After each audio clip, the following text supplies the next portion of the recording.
Entonces, en la clase de hoy veremos vibración libre con amortiguamiento histérico. ¿Ok? Cuando los materiales se deforman, energía absorbida y disipada por el material. A esto se le conoce como el efecto histérico. ¿Ok?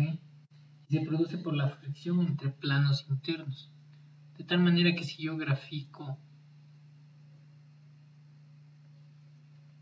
déjenme graficar un poco más al centro. Si yo grafico la fuerza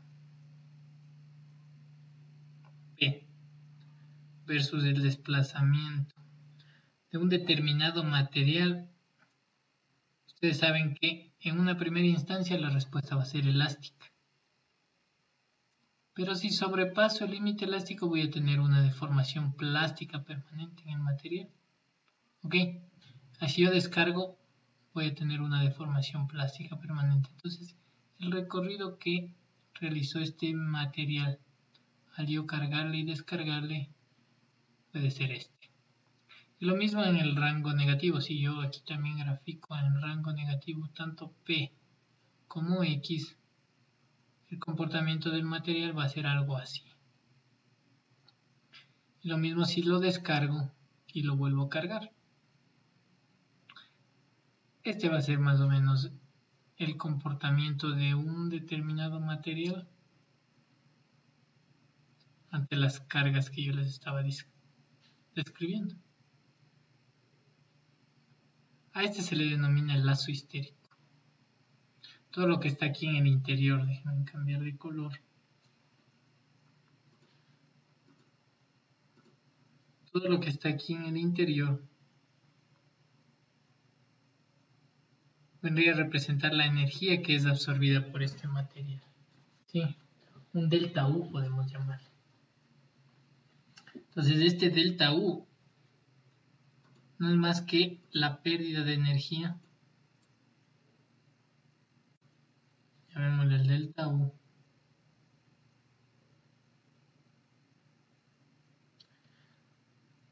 La energía perdida por ciclo. Así pongamos. La energía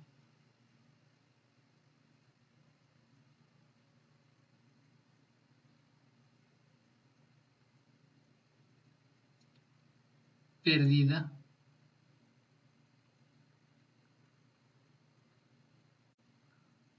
por ciclo. Entonces algunos alumnos me suelen preguntar, si yo tengo un sistema resorte masa, ¿ok? Esta es la masa. ¿Por qué si yo le deformo empieza a oscilar y empieza a amortiguarse este sistema si no hay ningún amortiguador? Una de las razones podría ser por la fricción con el aire, ¿no es cierto? Ya sería un tipo de amortiguamiento. Pero este fenómeno también se ve en el vacío. Imaginemos que todo este sistema esté en el vacío. Yo deformo y empieza también a amortiguarse. ¿Por qué si está en el vacío y ya no hay aire? Porque el material del resorte también sufre deformaciones plásticas en este caso. Entonces dentro del material del resorte está sucediendo esto. Hay una cierta energía, un delta U que se está perdiendo por sí. Entonces, en definitiva aquí yo voy a tener un cierto tipo de amortiguamiento, que en este caso lo vamos a simbolizar con un amortiguador histérico que se denomina, que en este caso va a ser simbolizado por este cuadrado con esta X.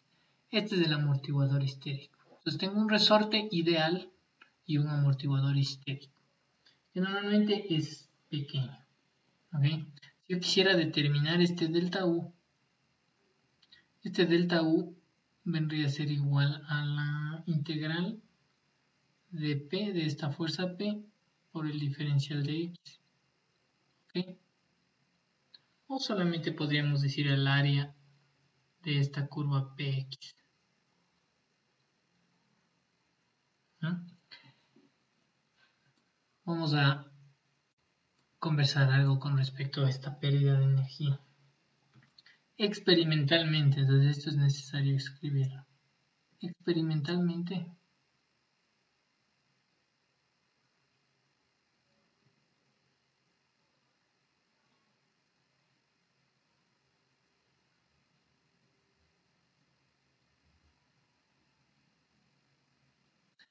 se ha determinado que esta energía que se pierde es independiente de la frecuencia. ¿Ok? Entonces es la primera aseveración. Es independiente de la frecuencia. Entonces no depende de W. Otra observación que se ha hecho experimentalmente es que es proporcional al cuadrado de la amplitud. Entonces es directamente proporcional al cuadrado de la amplitud. Y también experimentalmente se ha demostrado que es proporcional a la constante del resorte. ¿Ya? Esto vamos a tratar de plasmarlo en una ecuación. Entonces lo que podemos decir es que el delta U, energía perdida por siglo, es directamente proporcional a K y es directamente proporcional a cuadrado. ¿Okay? ¿Cómo transformo esta aseveración en una ecuación? Decimos que un delta U es igual, ¿no es cierto?, a una constante. Cualquiera sea esa constante. Puede ser una constante B o C. Pero en este caso voy a sacar factor común pi a esa constante. Entonces vamos a decir que esta constante es pi b. ¿Ok? Por K y por A cuadrado. Entonces algunos dirán, ¿por qué hizo esto? ¿Por qué no solo puso una constante b? Sí, yo puedo poner una constante b, pero lo que estoy diciendo es sacando factor común a esta b el valor de pi. Esto simplemente por utilidad, porque al final me va a quedar un valor de pi en el denominador y quiero simplificar, ¿ok?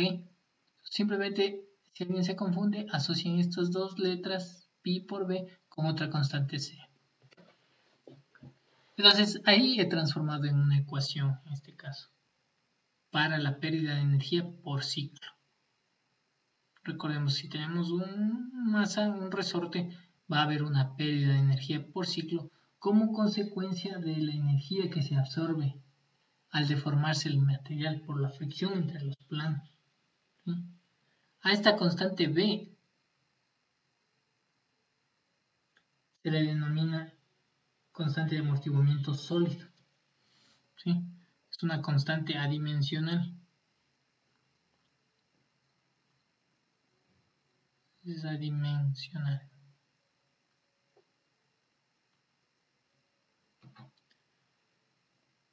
Se le denomina constante de amortiguamiento sólido y depende únicamente del material.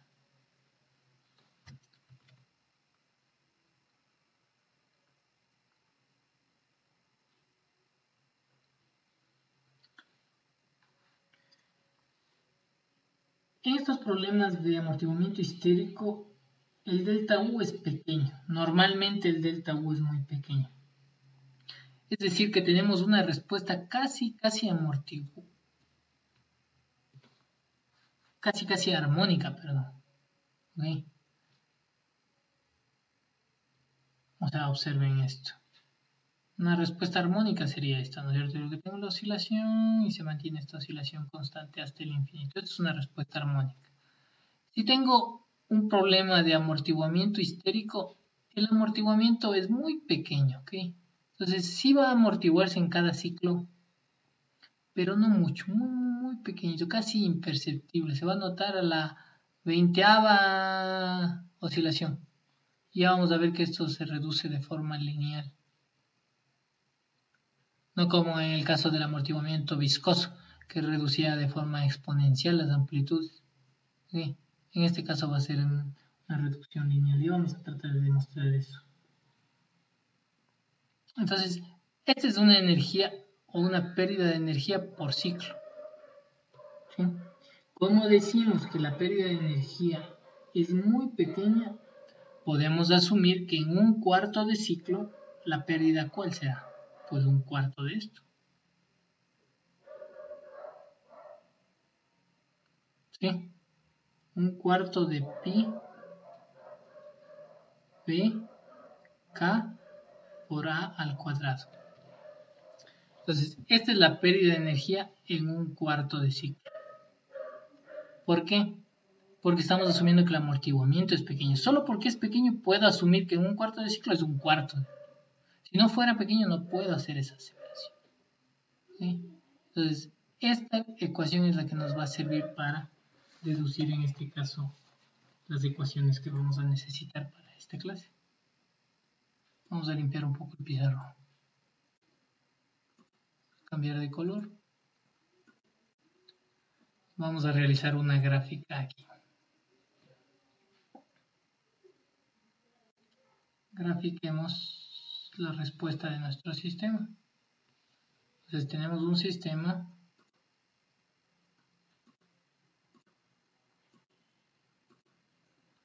en el que tengo mis oscilaciones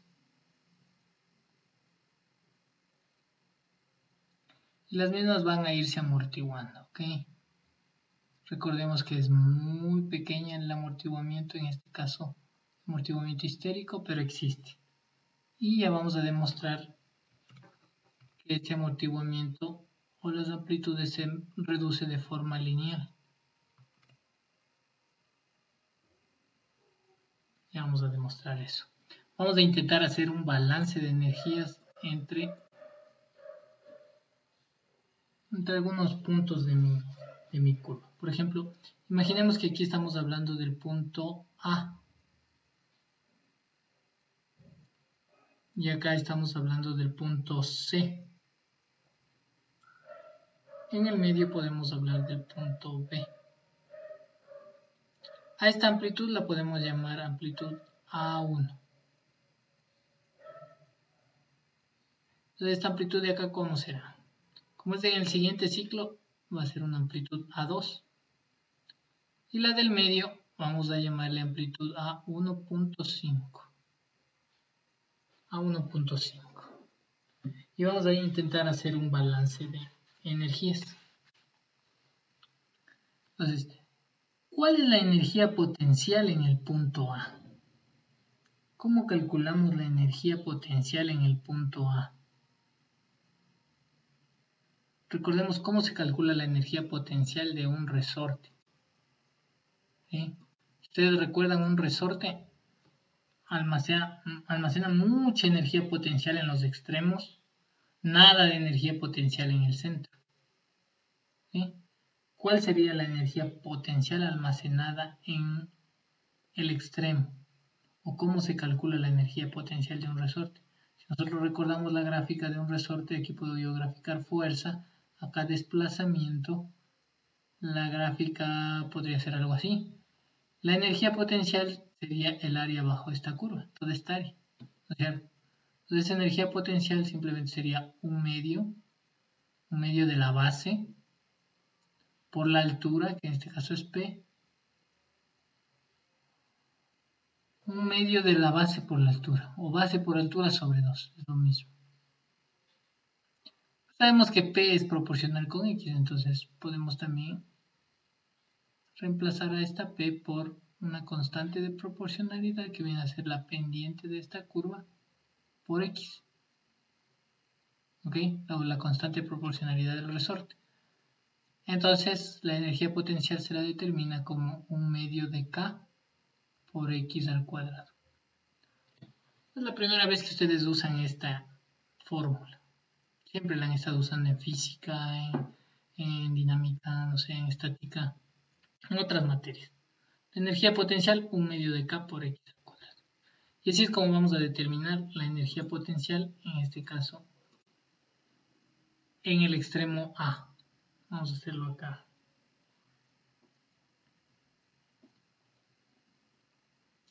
Entonces, ¿cuál sería la energía potencial en A? Sería K por A1 al cuadrado sobre 2. Un medio de K por la deformación al cuadrado. Es esta fórmula de aquí, ahí está. Porque en el punto A la deformación es A1. Esa es la energía potencial en A. Avancemos. ¿Cuánta energía se pierde de aquí, hasta este punto de aquí? ¿Cuánta energía se ha perdido? ¿Cuánta se pierde en un cuarto de ciclo? Porque todo esto es un ciclo, hasta aquí, hasta C. Entonces, en un cuarto de ciclo, ¿cuál será la pérdida? Recién dedujimos una fórmula para la pérdida de energía en un cuarto de ciclo. Sería pi por K por B por A1 al cuadrado sobre 4. Esta fórmula acabamos de deducir. Era un cuarto de pi kb A1 al cuadrado.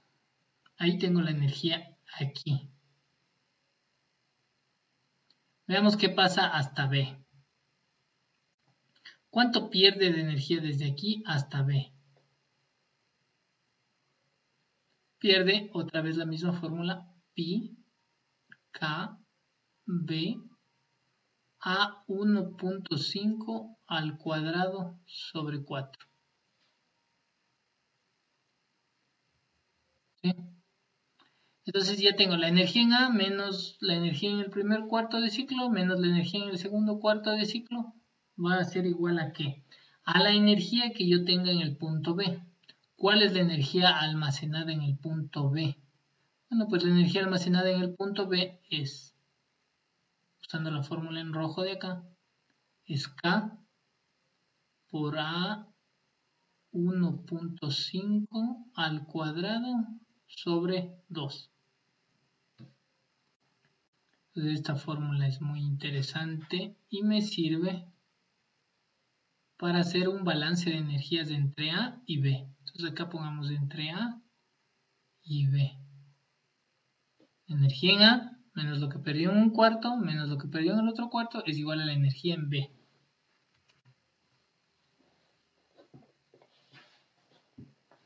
¿Se entiende? Pasemos todos los términos que tienen A1.5 al otro lado. ¿Cómo me quedaría? Me quedaría aquí. K por A1 al cuadrado sobre 2 menos pi kb por A1 al cuadrado sobre 4. Esto es igual porque esto va a pasar al otro lado. Al otro lado me queda K por A1.5 al cuadrado sobre 2 más pi kb a 1.5 al cuadrado sobre 4. Ahí está.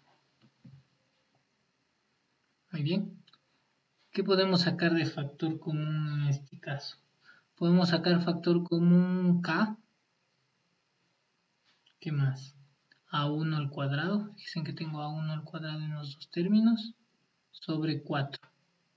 Este factor común podría sacar. ¿Qué me quedaría aquí? Si saco este factor. Me quedaría 2. ¿Ok? Si no comprueben multiplicando esto por 2, les tienen que dar este término de aquí. Menos pi b. Pi b. Al otro lado, ¿qué puedo sacar de factor común? Igual podría sacar k a 1.5 al cuadrado sobre 4. Me quedaría 2 más pi b. ¿Ah? Vamos a hacernos un poco más de espacio aquí para continuar con este desarrollo en azul. Lo que puedo concluir despejando, en este caso podría simplificar, voy a cambiar de color, podría simplificar esta acá con esta acá, este 4 con este 4, creo que nada más podría simplificar. Entonces me quedaría A1 sobre A1.5 al cuadrado, ¿ok? Es igual a 2 más pi b sobre 2 menos pi b. Como está al cuadrado, saco raíz cuadrada a ambos lados. y puedo llegar a esta expresión. Hagan ese ejercicio. De esta ecuación ustedes pueden llegar a esta expresión.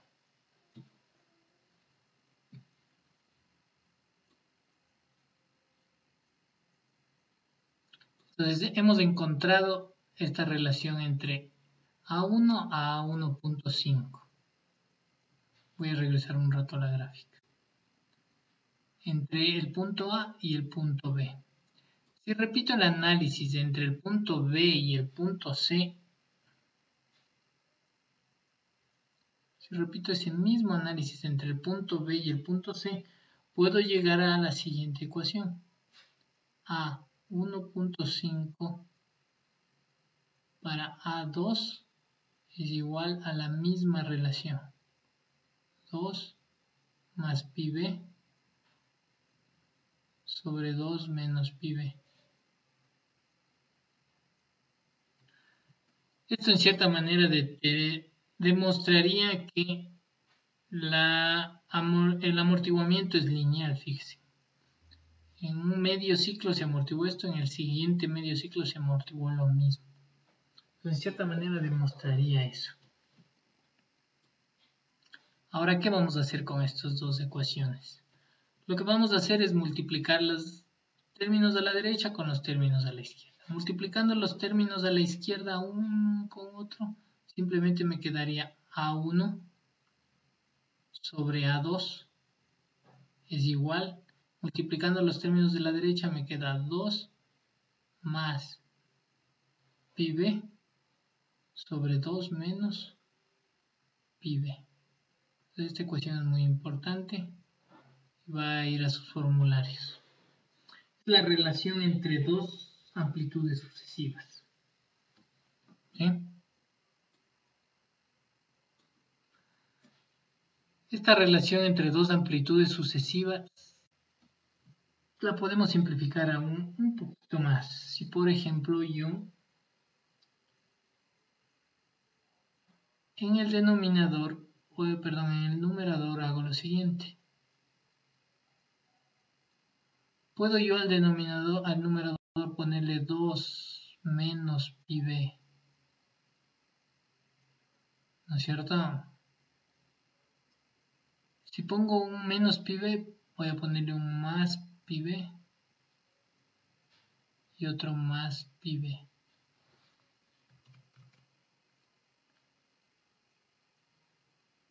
Más pi b. Esto sobre 2 menos pi b. ¿Puedo hacer eso? Sí, fíjense que aquí solo aumenté un menos pi b y un más pi b. Si quieren, simplifiquen este con este otro término y les queda el mismo 2 más pi b. Entonces no he hecho nada nuevo. Este denominador puedo distribuirle a este término y a este otro. ¿Cómo me quedaría? Me quedaría 1, si se dan cuenta aquí. Acá más pi b me queda 2 pi b. Entonces me quedaría más 2 pi b sobre 2 menos pi b. ¿Ok? Todos estos términos o todas estas ecuaciones son equivalentes.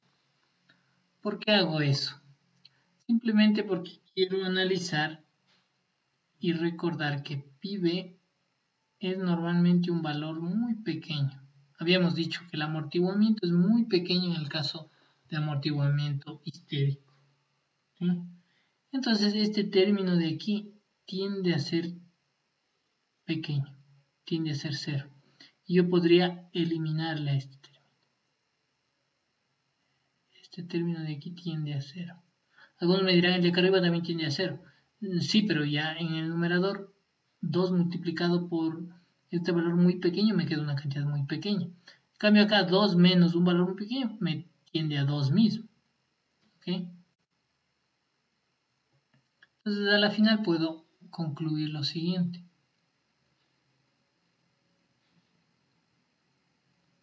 Arriba me queda 2 pi b y abajo me queda 2. Simplemente puedo decir 1 más pi b.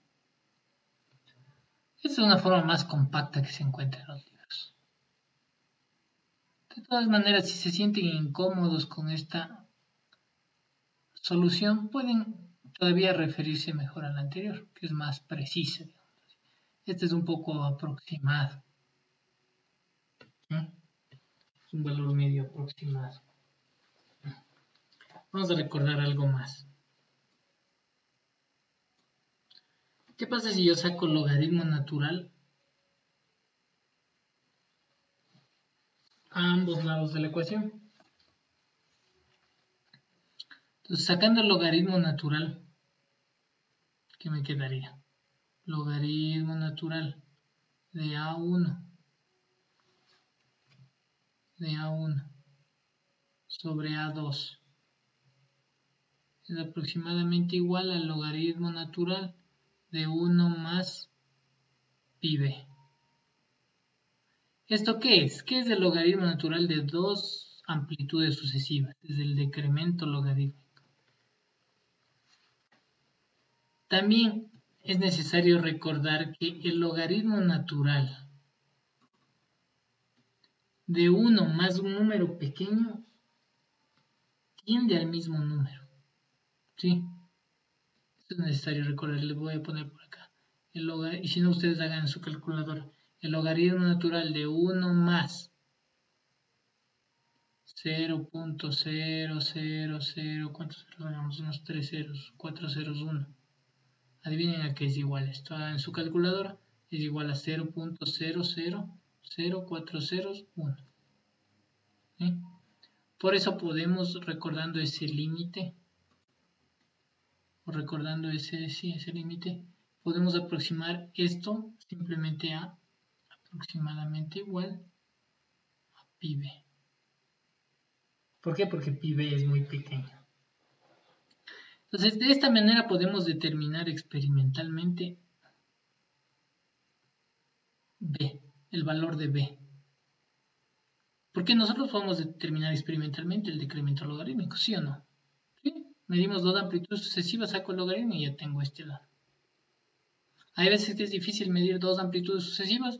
Muy bien, mido dos amplitudes no sucesivas, pero cuento el número de ciclos y también puedo sacar mi decremento logarítmico. Recordemos la fórmula esa. ¿Cierto? Entonces, puedo determinar el decremento logarítmico. Conociendo el decremento logarítmico y con esta fórmula, puedo encontrar en este caso la constante b, la constante dimensional. Esta es una forma de determinar esta constante dimensional.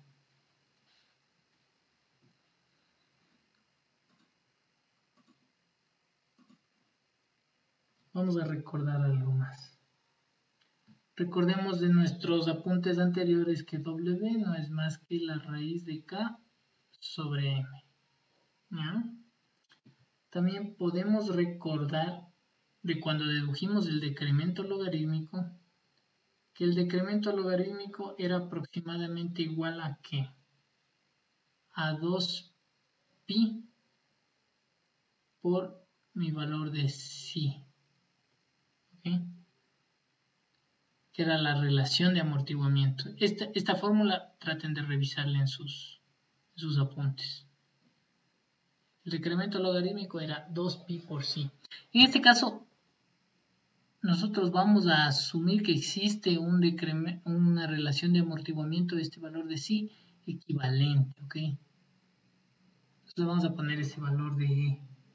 Es una relación de amortiguamiento equivalente.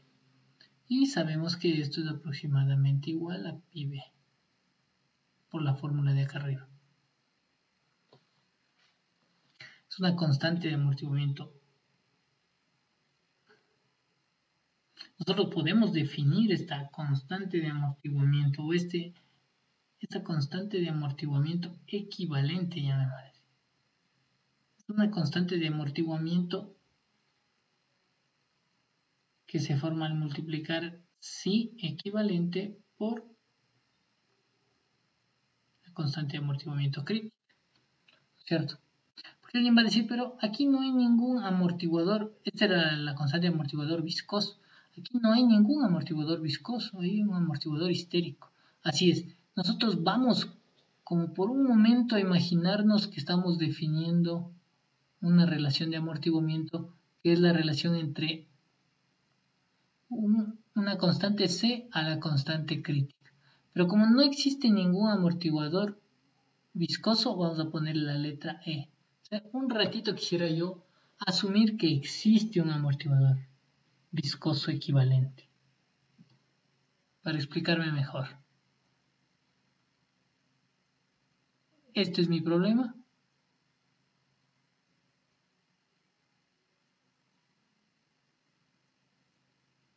¿No es cierto? Por un ratito le transformo en un problema con un amortiguador viscoso.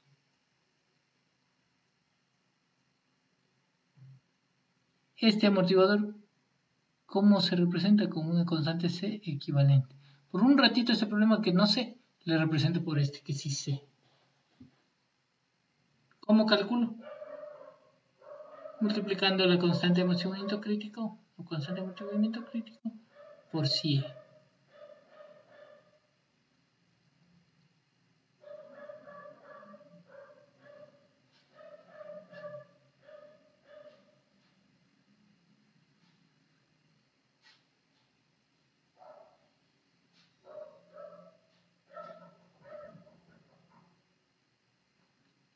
Volvemos en el siguiente video.